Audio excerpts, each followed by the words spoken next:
Rock bottle on the track, boy.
Welcome to Crucial Conversations with Kendra. I am your host, Kendra DeLarge, affectionately known as KD, and we are here for crucial conversations to evoke some critical thinking and to get some vital healing to some situations that we're in. So when you see the KKK back there, what I want you to know is that we're taking back what was used for bad, and now we're going to turn around for good. Besides the K, Kendra, it belongs to the kingdom anyway. So what's been going on with Kendra DeLarge for the last couple of years? Well, I've been a little bit silent. I've been basically in a tweaking season, had to sit down and get some things together, but now I am back and in full effect. What's happening first is internationalkendra.net is back up, and I will be having some more humanitarian events that'll be going on. The second thing, which I'm really proud about, is my new book,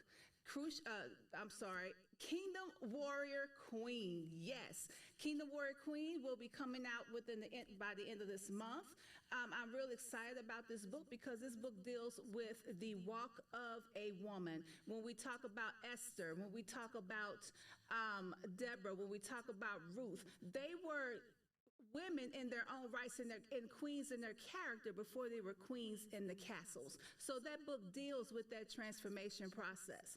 So if you want to get in contact with me, you can go to my Facebook page, which is Crucial Conversations with Kendra. Also International Kendra. My Instagram handles are also the same. In addition, I have an email address at info@internationalkendra.net and a text-only phone number at 469-340-2809. Today, we will be discussing the consumption crisis with my beautiful, tried and true, and illustrious guest, Krissy Anderson, who is the owner and founder of Plant Daddy K Horticultural Service. And we will be right back after this break to get started.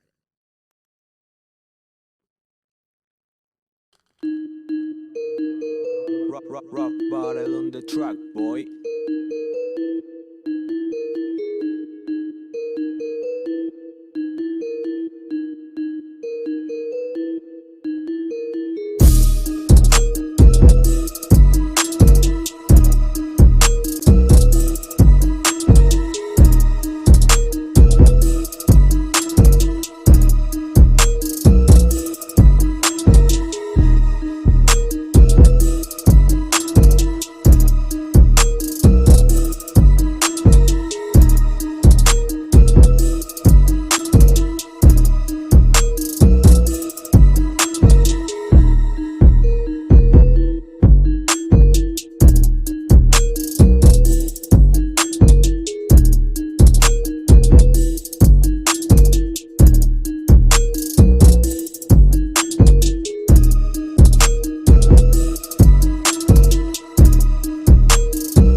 Conversations with Kendra. I am here with my beautiful guest, Krissy Anderson, the owner of Plant Daddy K, a rising and growing horticultural service in the North Texas Metroplex area. Today we're going to be talking about the consumption crisis, talking about the traditions and the generational strongholds related to food, nutrition, and plants and natural sustainability. So Krissy, how are you doing today? I'm good. Thank you for having me on, Kendra. As she said earlier, I am the owner of Plant Daddy K. Yes. Oh, Go ahead. okay. I'm so glad we had this here. Hey, it's all everything. So like she said, I am a horticulture service. What we do, we pretty much do everything as far as mainly indoor and produce is concerned, but we are expanding for outdoor plants just because you can't grow trees in pots. I'm sorry, you just can't. But I did start off in undergrad. It started off as a hobby, and then I started to realize that a lot of people just don't know about plants. They don't know about the cultivation. They don't know about a lot of the crucial parts of plants and how that plays into your well-being, both mentally, spiritually, physically, emotionally, all aspects. They just don't know. And so I started to, obviously, trial and error was how I got started. It really started with the aloe vera plant that I found kind of decrepit outside, and then realized that I'm really good at this. And so I started experimenting, propagating. Propagating is where you take a cutting of a parent plant, pop it in water, and hope for roots. So, and that turned into self-study, lots of research, and I realized I really like this. This is something I'm really good at, and started a business.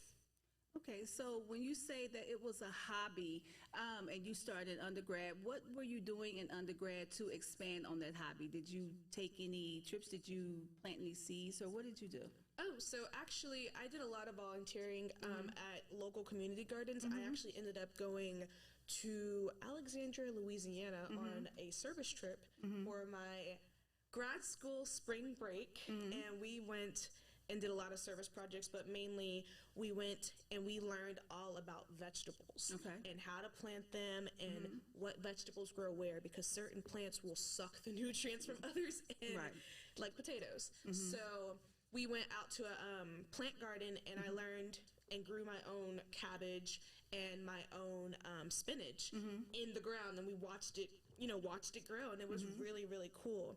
I also so we just did I did a lot of volunteering, and then I also had, I guess, a side hobby of picking up plants that people don't want, or ones that are on the last little bit of life, and it was my personal goal to make this plant thrive, and man, they throve. Throve is a past tense. They throve today. They throve today. Yes, ma'am. That's great. That's great. So as this grew from a hobby into a business, what pivotal moment took place in your life to where you decided that this should be a actual business, an investment of that type of sacrifice? Well, the moment that really sold that I wanted to make this a business was after grad school, when I was more just trying to find, I guess, my way into adulting. And I realized that I wanted to not only work for myself, but I wanted to service others. And I do that best by taking care of things. Like, I'm a nurturer, I'm a giver, that's who I am. So I realized that people don't know about plants and the benefits that they have. And I realized that my friends know me as that crazy plant chick, always picking up some plants, popping them from wherever, community gardens. Oh my gosh, knowing the exact species and the genus name of all of it. And I realized how little knowledge there is in, as far as plant and agriculture and horticulture, there is in a city hub. Like, if you go out to other states, there's plenty of nurseries and all that, but typically when people think of plants or nurseries, they think of the Callaways, the Lowe's, the Walmarts. you don't know about, off the top of your head, most people don't know about traditional local nurseries, people doing good and just servicing that. And so I wanted to be, I obviously prayed about it. We don't just do things willy-nilly over here. Prayed about it, felt really led to it, and just was like, I'm gonna make this happen. This is something I want to do, and it's been pretty good. That's a very great story for someone that's even your age. Usually that is not something that many young people in your age group are attracted to or involved in. So it's great to see that, you know, the young people coming along and picking up those pieces where many adults in the previous generations kind of left it behind. So when we come back, we're going to talk more with Krissy about Plant Daddy K and some of the trial and errors and struggles that she has faced by cultivating and investing in this business. And we will be right back with Crucial Conversations with Kendra. Hi, I'm Elle Renfro Falk, and welcome to Life is Potpourri, the podcast. This podcast is designed to bring awareness to issues we survive and empower our listeners to thrive. No matter what comes our way, we must live, laugh, and love to the fullest. Like the days we encounter, potpourri comes in many colors. But just like life, it's fragrant in the end. Please tune in on Saturdays and remember, this is the place where we empower survivors.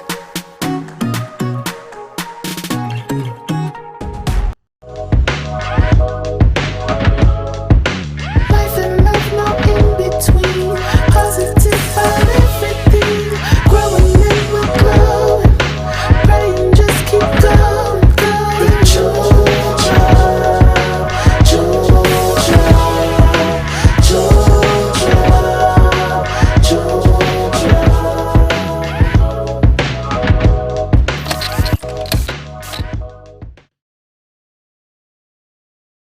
Welcome back to Crucial Conversations with Kendra. I'm here with my illustrious guest, Krissy Anderson, the owner of Plant Daddy K, a new and rising horticultural service. And we are in the middle of a conversation of talking about how she established this business and started to cultivate this investment and some of the trial and errors that went on or still are going on behind the scenes of incorporating this new venture into her life and this new world that she has now opened up. So Krissy, I wanted to talk to you first. Again, you said the trial and error.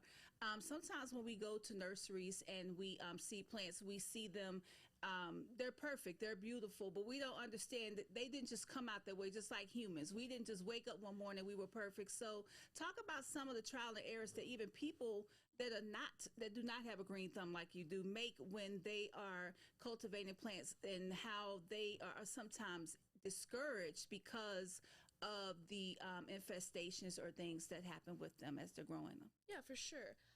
What I noticed is that everyone knows about plants when it comes to sunlight, air, and water. And one of the main problems that I've seen in myself is we get overzealous with the watering schedule of these plants. And so I name all of my plants because everyone has a name and names have meaning. And when you talk to plants, it's proven, it helps them.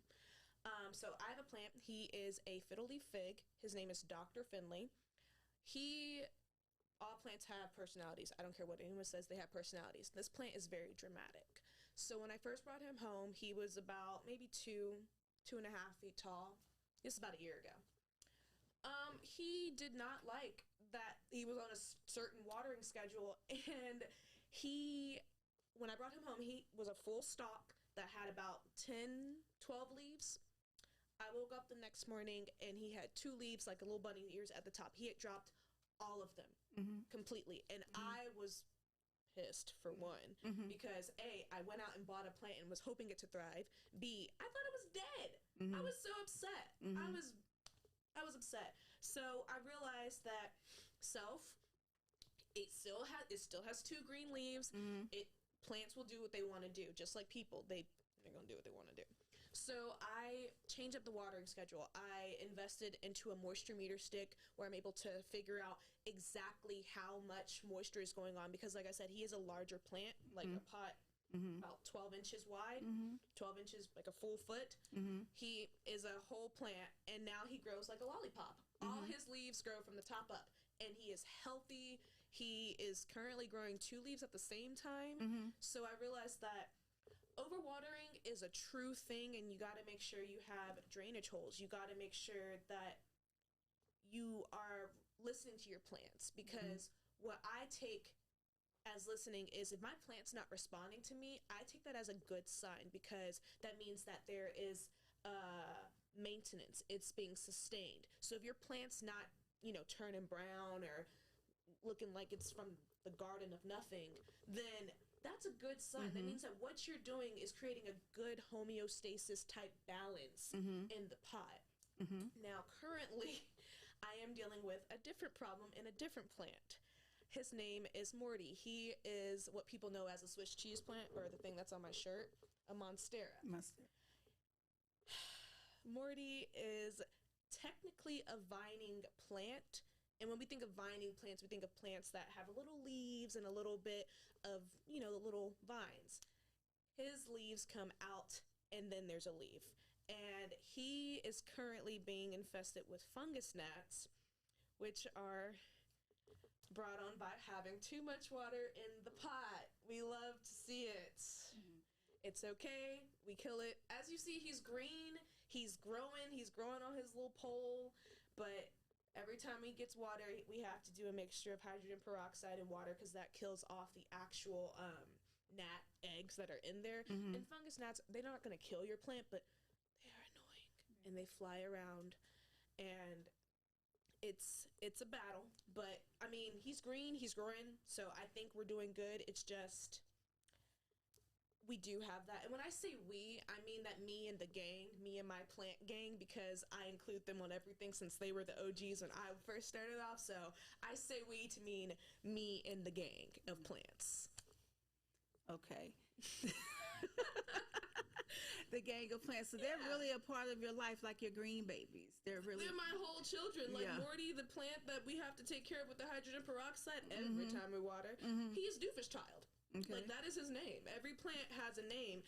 And I realized that when I first started out, when I didn't give them names or talk to them about my day or anything like that, they weren't doing too hot. Like, a lot of the plants that I first started out with in undergrad, I do not have. Yeah. But I do get replacements and name them Junior, or like my first plant was an aloe vera, baby Groot.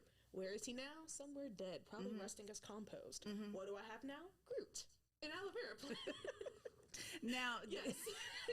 Now, is this Groot more vibrant than the first Groot? You learned some lessons from taking care of the first. Oh, honey, for sure. What? My guy is thriving. He needs to be repotted, but that's a different story. He is doing absolutely great. And he likes to give me bits of his leaves, like his actual plant, because aloe veras are actually good for burns. I have ground him up and put him as a deep conditioning mask in my hair. Aloe veras is just the holy grail of a lot of things. It's like coconut oil. Yeah. So now that we segue into the benefits of these plants, so you said aloe vera is used for burns and for different oils, and so we see a lot of medications and a lot of man-made chemicals that we use now instead of nature in order to heal, in order to feed, in order to thrive, in order to grow. So talk about some of the importance that you have learned as you're growing your business and researching and continue to expand, some of the importance of plants to humans and our well-being. Oh, for sure. Well, right off the bat, I mean, anyone who's into essential oils or anything like that, they all come from plants. Plants exhibit oxygen. Like that's one of their byproducts, is they give off oxygen, and that in turn helps you breathe better, because they filter out different things. Like Sansevieras, also known as snake plants, they filter out formaldehyde in the air. I didn't even know there was formaldehyde in my air, but they filter out formaldehyde from the air, which is why you typically see a lot of them in nail shops. I mean, all the chemicals that go on into nails and things like that, they understand the importance of creating that balance. Plants help people, I mean, even just at a very minimal level. When you go to grade school, they get taught how to care for a bean plant. You get to see life happen. You get to understand what you are living in an ecosystem with, because it's not just humans on this earth.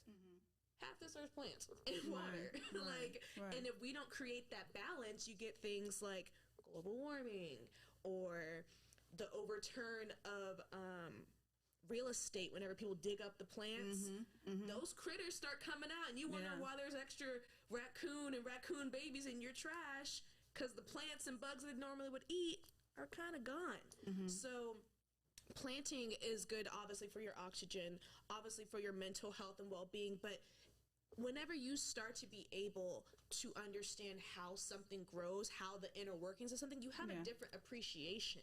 It's like people who go to college to hone in on a skill. They are able to utilize that skill and metaphorically apply it elsewhere. Like an engineer who can look at something knows, hey, this is how this works. If you're working with plants, you can directly apply that anywhere. And it also goes in turn to you start shopping smarter for what you eat. Because if you're growing something, it is cost efficient if you're growing your own tomatoes, but you'll notice that if you pick a plant, say you pick a apple, and then you grow an apple, you go to the apples of the store, or you find like those seedless oranges, you start wondering, oranges aren't seedless. The whole idea of a fruit is a seed that exploded into an orb that we now eat as fruit, which is actually just plant ovaries, but that's a different story. It is. But you realize that you need a seed to grow. So when you start going to the market or wherever you go shop for your produce and there's no seeds, your brain's like, well, is that what I'm supposed to be eating? What have y'all done to my fruit? And then you start wondering, what is this doing to my body? Because what you consume is what you are. So, what doing? I don't know how else to say it, but what are you doing? And then you start becoming aware because of what you were doing at home, and you realize, hang on, let me do better. Let me start maybe drinking some more water to offset what this is doing. But also down to kids, like if your child or even a younger human sees what you're doing, they don't give a darn what's coming out of your mouth. They imitate what you're doing. So you're already instilling that value, that appreciation, that mindset, that intelligence at such a young age by simply growing some tomatoes on the porch. And, you know, I want to segue, you were talking about what we consume and how that affects how we live. And, you know, it even goes into stress. It even goes into our mindsets and thinking. What we consume is who we are, and it's not just the food. So when we come back from break, we're going to talk more about these other consumptions that we have as human beings that affect our bodies, our mindsets, and our lives. We'll be back with Crucial Conversations with Kendra right after this break.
Crucial Conversations with Kendra. I'm here with my guest, Krissy Anderson, the owner and founder of Plant Daddy K, which is a horticultural service. And we have been discussing the trial and errors of growing plants and gardens and incorporating fresh vegetables, if you will, back into our diets. So Krissy, as we spoke earlier, we were discussing about the incorporation of gardening into our lives, and there are some stats that we have that has happened since the shift in 2020, if you will, where more people have gotten incorporated into gardening. You want to share those with us? Yes, so currently about $1.2 billion are spent on gardening, and this is coming from Ireland back in 2020. They're reimagining outdoor spaces. There's a shift from cut flowers, which used to be critical everywhere now that I think about it, to indoor plants like the ones I have. There's also investing in the outdoor room. There's an outdoor room. That's kind of an oxymoron. Garden maintenance makeovers and a record spending on garden products. Interesting. Sounds like Lowe's and Callaway's got some increase. Yeah, you know, I guess when people were shut themselves in the house for that season, they found out that they needed to grow their own food. They weren't able to go to the store, or they chose not to go to the store for certain reasons. So they decided that they need to start growing their own food. So even though it was a time of great stress and great uncertainty, it did open the door for people to understand that dependency on outside sources and the stores and other people is not always the best way to live, because we didn't used to live that way. No, we didn't. And it's interesting because that you say that people are starting to realize that, because again, it's about consumption when you are at home versus not at home. So if you're out and about, going to work, going about your day-to-day basis, you're trying to treat your home as a storage unit, to be totally honest. Storage unit and hygiene place, like maybe you eat, right? And so when you're at home consistently, you start realizing, I don't want this. This isn't me. This isn't a reflection of me. And outside of just aesthetic values, that what we truly bring into our space is what we are and what we say about ourselves to ourselves. Like, forget anyone coming over. What do you want to look at when you turn the room, when you look in the mirror? Like, what does your surroundings say about you? And I guess that goes into how we're not used to be that way. Yeah, you know, you're talking about how we didn't used to be that way. You know, it makes me think about our culture and specifically the Black culture. And I just realized a couple of days ago, this is what they celebrate their Black History Month. Of course, I personally don't do it, but since it's what they're doing, we're going to talk about that real quick. So when the slaves were brought over to the U.S., to the United States, their diet was something that was almost deplorable, but it has now integrated and evolved into an acceptable thing of what they call soul food. I mean, I researched at the Booker T. Washington Monument, and where he discussed the different things that they ate, the chitterlings and the greens and all those fatty foods. And since that time, those things have now become acceptable ways of eating, and we're now seeing that it's affecting, you know, the heart, it's affecting the mind, it's affecting, the whole human being, because we've accepted that this is what we're supposed to eat, rather than seeing it as waste, as what it used to be. I mean, yeah, when you say it like that with chitterlings, that's pig intestines, right? Like, pigs will eat anything. Yeah. Pigs actually, I forget what age it was. I think medieval ages in previous time. Pigs actually were kept by various communities as the trash can, just because the fact that they will eat anything, and they are very easy to care for. And the more fat that they have on them, the more appealing it is as far as their flavor moving, like when you cook them, but also they can sustain cold. I mean, look at hogs and boars. Yeah, that's true. So it just goes back also to the mindsets of how we've been programmed to accept and believe things. So we start to consume these ideas and these thoughts and these mindsets that we've passed on from generation to generation, and have now accepting something that's wasteful as something that we want to have. Yeah. Now that you think about it, yeah, that is Yeah. a very big part of soul food. Yeah. Like the greens, the chitlins, what is it? The ham hocks. Yeah. Yeah, things Yeah. that the slave owners didn't want. You know, that's part of the consumption. Another part of consumption, since we're segueing from food, is also the mentalities that we've been programmed as human beings over social media, over the media, over the society of a system that was not built for us. At all. You know, I'm glad we went this way, because this needs to be said as well as a crucial conversation. Since the slave trade back in the 1600s, when we were brought over into a system that was not set up for us, not only did we start incorporating the food that was actually throwaway food, slops that they gave out, but we also took on these mindsets that we had to act this way. So we kind of lost our own identity from Africa and started to walk in the way that we were told to walk, that we were beat into accepting, that we were oppressed into accepting, and just called it, you know, okay.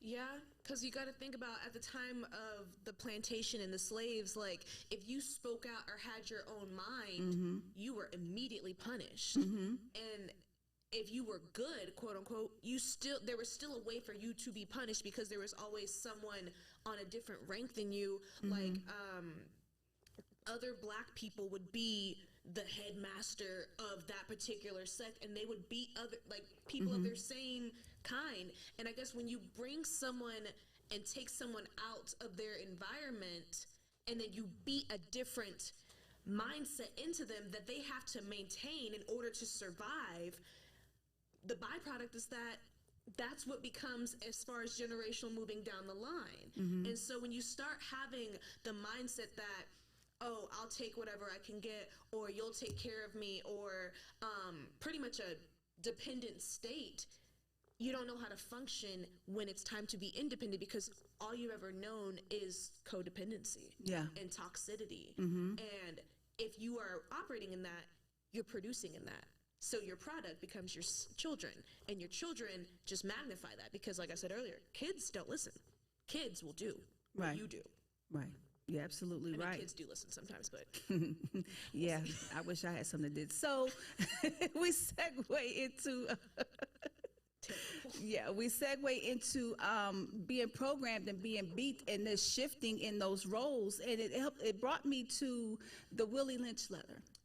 Of that programming of when they brought the slaves over, since we're dealing with Black history, with the African woman being taught to be the head of the African man. So, you know, in order to tear down something, you have to hit it at the head. But one thing about an enemy that's trying to tear you down is that he doesn't necessarily come directly in your face. He hits you at your point of your weakness, which is your neck and backbone, which is the woman. And so when I was reading that letter, you know, a lot of people say that letter was not real, but I believe that it is, because we're seeing the fruit. You can't deny it. Even if it wasn't, like, it's been so widely accepted. Even if it was a lie, people still believe it. And my personal belief is a lie has a lick of truth, because something had to happen for that to even be conceived or perceived as what you're giving it off as. So even if it's not real, it's still accepted. I believe that it is, Oh, you yeah, know, I do because too. just like they plant articles that says something did happen, they also will plant things that say that something did not happen. Right. And so I want to go back to the slaves, though, since we're talking about the history. You know, one thing that I learned during my research is that when the slaves were brought over, they were forced to read one book. They couldn't read anything else. And what they were forced to read was the Bible. And what I really thought about is, what is it about that Bible that you wanted them to see so you can justify what you were doing to them? And one thing I learned is that they even left some stuff out because they changed it before they gave it to the slaves, so that they could use what they called Christianity to justify how they were treating them. Well, yeah, if you can control the narrative, you can control what happens, because you are their livelihood. You are their God, if you will. You are their provider. You're the one who took them up out and brought them to the promised land, right? You are the one who gives them food, who gives them work, who gives them clothes, who keeps their kids safe from people that you put in place to hurt them. So if you give them a source that is altered, you can make that whatever you want. Like, people will do it today and say, oh, thou shalt not steal. It's like, okay, but like, didn't you just, how is that not acceptable when you do it? Yeah. Yeah. Yes. So that was something that I found very interesting, that they would use that religion to beat them over the head to get them into submission. And so with a little bit more research as we go into Black history, a little bit more research, I also learned that the name of the boat that they used in order to ship the slaves from Africa to the United States was called Jesus. So, hey, it's a question. So here it is. So if his name is not like any other name, then if the boat's name is Jesus, then what's his name? Well, yeah. So, I mean, but these are the types of things that when you're forced into belief, when you start consuming what everyone else is telling you, you don't look for this stuff. They've oppressed you so much, you don't look for these things. So they don't want you to learn these things, but they're out there. So when you start to research and use your own mind and critical thinking and say, they're telling you that 1 + 1 = 3, even though you see that it doesn't equal 2, you accept that they said that 1 + 1 = 3, but somebody has to question and get out of this rut of being stuck and say, wait, this is not adding up. If his name is not the same as any other name, then how did you put me on the boat called Jesus, force me to come over here, and the only book you had me to read was the one that you had already went and altered and threw in my face? And so I want to talk about how that's been the consumable thing and the fruit of what we see today when you talk about the quote-unquote Black church. well, what's interesting is that you said where you got your resources from. The Willie Lynch letter, because I did a little bit of research, just, being a nerd. It was found in the Booker T. Washington Monument or Museum? Library? No, the slave food that has now been accepted as soul food is in the government Booker T. Washington National Monument. Interesting. Yeah. Yeah. Because you got to think about where this source is coming from. So it's like, this is not something that's wide knowledge. This is like, you have to really know what you're looking for. And if you don't know what you're looking for, it's very easy to miss critical thinking. Yeah. And another part of research, research is really important, because one thing that I've learned is that people who want to control you and also have something to hide don't want you to know anything. So they try to hide the information, or they use the same strategies that they use to get you here, which is on those slave ships, and turn you one against the other. And so when we're in this season and time that many people of Black American descent are honoring Black people who created or completed great strides, there are some people who have been intentionally left out or not acknowledged that I believe should be acknowledged. And well, the one person would be, for me, is the Lieutenant Governor Winsome Sears. She was not only the first woman in a statewide position in Virginia, but she's the first Black woman, and she was elected and inaugurated this year. And no one has said anything about that. I said, where is the gratitude or the notification, if you will, of the exposure of that? And so my understanding is that because the media didn't tell me to glorify or pay homage to this woman, no one's doing it. But they're talking about the people who still are stuck in this woe in me. Master said, let's do this, so we're going to do that. And Master said he's going to give me $5 more in my welfare check. But we glorify those things. But what about those strides? Why? Because she's conservative?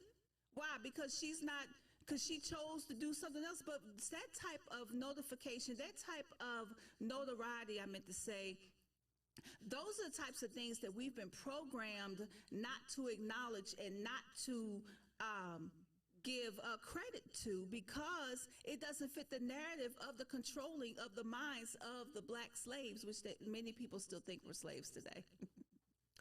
Yeah. So, and another thing that I would even talk about is, like we went back to the Willie Lynch letter about the women of, back in Africa when women were in Africa, they weren't, subservient to the point where they were naive and, Right. locked up in a pumpkin, but there was order in the family structure. So the black woman basically has went from being a strengthened, empowered woman to a strong, emasculating female. And we see it in the court system. We see it with the children. We see it with how they treat men. And now the roles have flipped to where the women are now emasculating the men, and some men don't even want to be men. Some of them are pulling a dress before they'll put on pants now. And it's interesting because in the society, in order to get welfare as a woman, you can't be married. There can't be a man around if you want the government to take care of you. What does that tell you? It screams insecurity. It screams oppression, manipulation, control tactic, pseudo God complex, which goes back to the religion. It also screams, if you are trying so hard to cover up, what do you have to hide? What is it that you have or that you don't have that you want me to believe that you do, that you are trying to protect so much that you're willing to knock a man off at his knees when you, as a man, know that this is what it takes to survive. This is what it takes to be the provider in your family. This is what it takes to be a man. So what is it that they're trying to hide? Like, what's the smoking gun, if I will? It's control. It's the tear down of the race. Because before slaves were brought over here, the men and women were kings and queens. They were. And they were threats. So it's the same tactic that the enemy used on Eve in the beginning.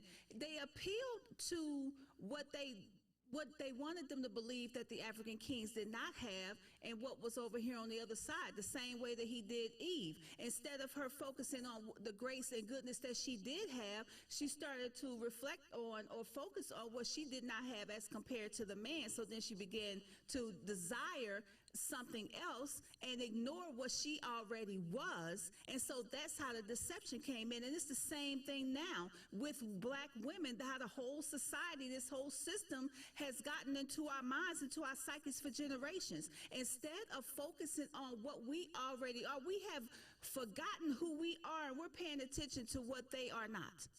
Well, some people could argue that we're black queens. I know a lot of times in the community, people say, hey, king, hey, queen, or they'll say that they have, what's it called? Black girl magic or empowerment. So how would you address like that? Because in a way, it is acknowledging the queendom. It is acknowledging being a king. But it's about where the root of that is coming from. Is it coming from a true empowerment? Or is it coming from a sense of, I'm so hurt and broken, I'm going to overshoot in order for me not to look like that, you know? When we talk about taking down a people, we talk about the system that we're operating in order to successfully fulfill that. One thing that I have learned is that you can't be focused on what things look like and how you feel about a certain thing in order to achieve your goals. Case in point, when the previous president was here, President Trump, he came up with a plan with, I think it was the rapper Ice Cube, $500 billion plan, and they wanted to help out the black culture and get some things changed. And what happened was there were so many stories and so much confusion surrounding his presidency that everyone disliked him. They went on a feeling. And now, many people were thinking that getting him out of the way was going to make things better, but I'm here to tell you that that's not the case.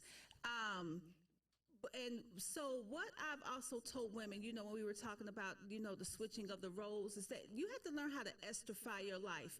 That even goes for men as well. When you estrify your life and you know that there's something that's going on and you know that person that you probably can't stand, but they have the answer to your problem, you have to put your feelings aside, because I really believe Esther didn't like the king who had put a decree out to kill her people. Esther didn't like that person, but she put that aside and she focused on the goal, and she went in and got to him, minus the opposition at the gate.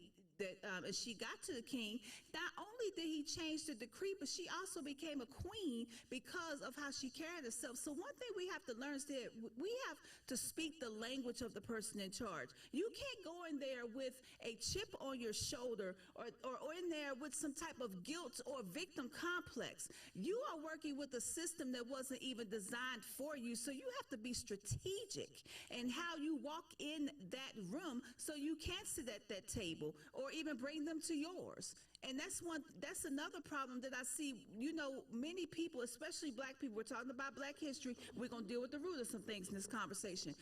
Many people want to be included, but you have an exclusive mentality. You can't expect someone to accept you if you're not willing to get on the field and play the game as well. It's not saying that you have to be fake or that you have to put on airs, but you have to know how to walk the walk in order to get the fruit off that tree. You need to know what game we're playing in order to be a player. And that's exactly true. So when we come back with Crucial Conversations with Kendra, we will wrap this up right after this break.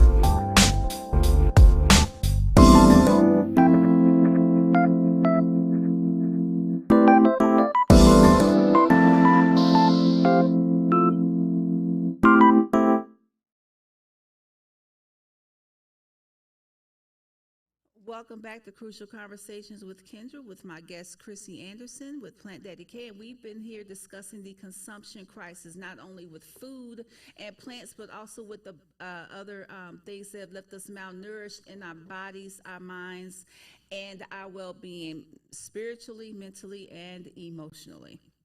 So Krissy, any final thoughts that you would like to share about Plant Daddy K and how people can get in touch with you in order to receive the services that you offer for your business? Oh, yeah. We have an Instagram page, Plant Daddy K. Mm-hmm. Daddy is spelled DADDIE because I'm different. Mm-hmm. And I also have an email. Same thing, plantdaddyk@gmail.com. Those are the two mediums at this point that we have to be contacted. But as far as services, I'm always willing to collaborate and, of course, hang out and talk plants, whether it be community gardens or just let's graft something. Okay. All right. Thank you so much. So we're going to segue into the portion of the show here with the proverb. And Krissy, I would like for you to share exactly what we are going to talk about this for this last segment. Okay. So the Proverbs is, if you don't fight for what you want, don't cry for what you've lost. That was by Miss Faya? Mm-hmm. Am I reading that right? Mm-hmm. Yes, Miss Faya. Yeah, fire. And that's exactly true. If you don't fight for what you want, you can't cry about what you lost. You know, a lot of times, and I heard this said today, we are oppressed because of things that we allow. Because sometimes if we don't stand up and we don't change or make a change, we're too afraid or we're too comfortable in those situations to where we don't want to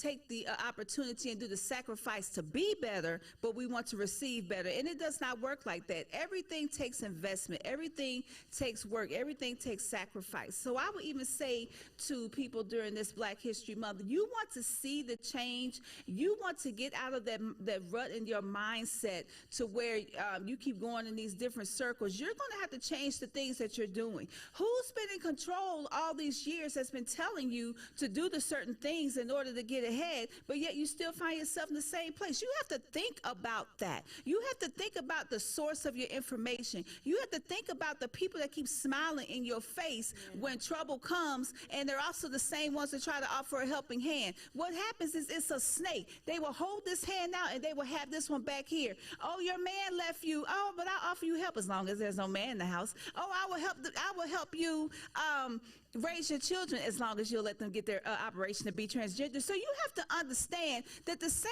people that have been offering you help are the same people that are also the hindrance. It's like a double forked tongue. Like a snake's tongue. Like a snake's tongue. That's exactly what it is. So for my email, info@internationalkendra.net, what is our email today? Go ahead. So it says, why, from a lady in Waco, Texas, she said, why do black folks eat greens, cabbage, yams, green onions, etc., which are grown in the earth, but it's considered soul food? It's not, am I reading this right? Soul food, it's not good for you. Explain. It's not necessarily the food, it's how it's prepared. You can have greens and you can cook them with turmeric, a little Himalayan salt and pepper, or you can douse them down with oil and pig feet and bacon fat, and it becomes unhealthy. But this is what I was talking about in the beginning of the show when we were talking about how those foods that were offered to the slaves, which was the pig intestines and all those different pieces, and also all that oil, that's how they cooked it. And it became acceptable as passed down through generations because no one stood up corporately to say, hey, this is unhealthy, this is making us sick. So that's why it is culturally acceptable for people of color to eat those foods. And I will tell you, it's not just black people that eat that, because I have colleagues from different ethnicities, different cultures who eat those foods. However, it is the black culture who adopted it first because of slaves. So that's why it's eaten, because they say it's good for the soul. It may be good for how you feel, but it's actually tearing you up on the inside of how you are. Yeah, it's all about how it's prepared and also the frequency of once you eat it. I mean, someone who eats a burger once every few days, great, cool. But if your whole diet is burgers and fries, you're going to be built like a burger and fries. No, for real. Like, look at me. Yeah. I love me a burger. Burger with some avocado and there I go healthifying everything. But a burger.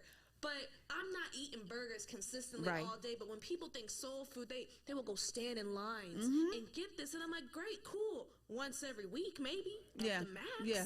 But you got people who will continuously eat this as their whole diet and then consume that and be like, oh, I don't have any energy. I just can't today. I'm like, I wouldn't either, sir. What? So it's how something is done. It's not necessarily the what, it's also the how. Yeah. So that's the reason why that diet has been accepted and incorporated into black culture. It started in slavery when the scraps were offered to the slaves and they cooked it with oil, and it has migrated or navigated or grown or exploded into soul food. It makes you feel good. You know, when we eat, you know, we feel good. We go sleep, you know, and then we wake up hungry again.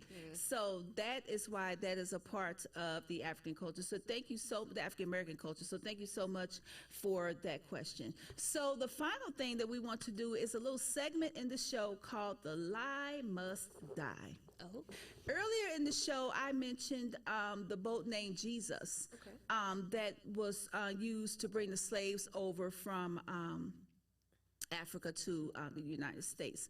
And so I slipped in a little bit of my Lie Must Die segment into that. So again, if how old is the letter J? You research, the letter J is not even 500 years old, really. It was incorporated into the alphabet back in the 1600s.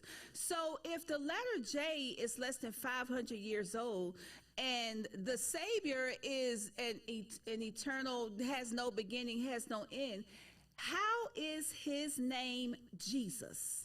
That begins with a J. This is something that's going to invoke your critical thinking. We have got to start dispelling these myths and these lies and these twisted, deceptive, generational strongholds that have been passed down. If they took the word and kept out some of the books of the Bible and gave it to you and forced you to read it, what was it in those so-called lost books that they did not want you to see, that they did not want you to know? So that's the question today of The Lie Must Die. If the J is only 500 years old, what is his real name?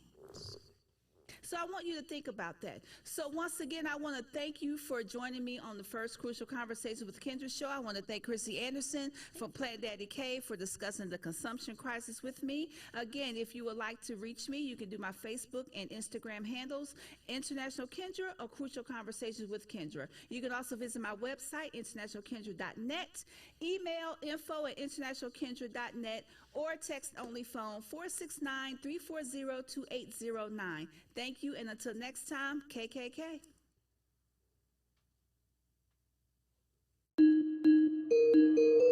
Rock bottle on the track, boy.